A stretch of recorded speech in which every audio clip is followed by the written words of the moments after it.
Hello. अब हम discuss करेंगे ब्रिज रेक्टिफायर सर्किट। तो इसके लिए हमें 4 डायोड, एक ट्रांसफार्मर और वेव शेप देखने के लिए CRO चाहिए। इसके लिए मल्टीमीटर, ब्रेडबोर्ड, ट्रांसफार्मर, 4 डायोड। तो चित्र के अनुसार हमने सारा सामान ले लिया है और अपनी अपनी जगह लगा दिया है डायग्राम के अनुसार। तो ये हमारा ट्रांसफार्मर 606 का ट्रांसफार्मर है, परंतु हमने इसकी सेंटर वाली लेग्स को निकाल दिया है, तो इस करके ये 12012 का जो ट्रांसफार्मर है वो बन गया है। और ये 4 डायोड हमने एज पर डायग्राम लगा दिए हैं, तो जो ब्रिज रेक्टिफायर है वो बन गया है। इसमें एक यहाँ पे तो AC की तार को यहाँ लगा दिया, दूसरी को यहाँ लगा दिया, और ये ब्रिज सर्किट। तो ये रेड ऑरेंज कलर की जो तार है वो फेस की हो गई, ये न्यूट्रल की हो गई। तो अब हम इसकी टेस्टिंग करते हैं। तो पहले भी हमने इसकी टेस्टिंग की, अब दोबारा से टेस्टिंग करेंगे। तो हम इसको AC मोड पे रखेंगे और यहाँ पे चेक करेंगे कि हमारे पास 6 वोल्ट या 12 वोल्ट आ रहा है कि नहीं आ रहा है। जैसे ही हमने यहाँ पे रखा, यहाँ पे हमें 12 वोल्ट की रीडिंग मिल रही है, मतलब इस तार को निकालने के बाद हमारा जो ट्रांसफार्मर था 012 का ट्रांसफार्मर बन गया है। अब ये 4 डायोड हमने लगा दिए। अब इन 4 डायोडों के ऊपर हमें DC मिलेगी। तो ये जो DC है वो 20 वोल्ट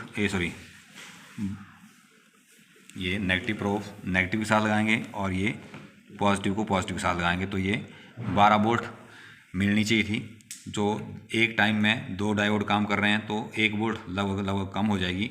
तो नो लोड के ऊपर ये काम कर रहा है, तो लगभग तब भी 11.76 वोल्ट जो है वो मिल रही है। ठीक है। अब हम देखेंगे इसकी पल्सेटिंग DC। तो इसकी पल्सेटिंग DC देखने के लिए CRO को हमने ऑन रखा हुआ है, टेस्ट करके रखा हुआ है, और हम सिर्फ प्रोब को लगाएंगे तो ये आपको पल्सेटिंग DC जो है वो दिखाएगा।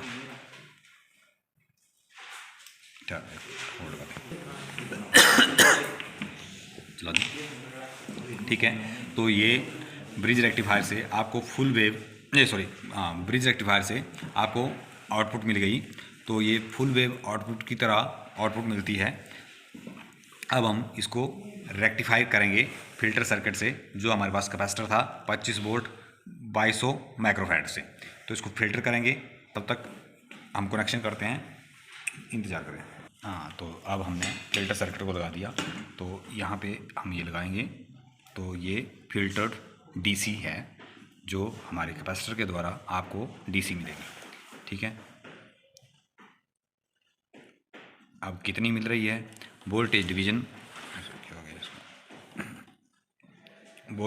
5 पे है। तो एक ब्लॉक 5 वोल्ट का हुआ, दूसरा 10 वोल्ट का, तो 10 वोल्ट से ऊपर है और इसको तो ये 12 वोल्ट के आसपास जो है वो वोल्टेज जो है वो आपको मिल रही है। ठीक है। यहाँ से काउंट करेंगे,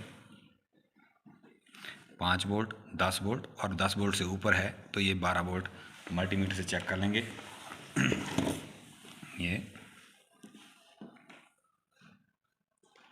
11.98 वोल्ट जो फिल्टर्ड DC वोल्टेज है।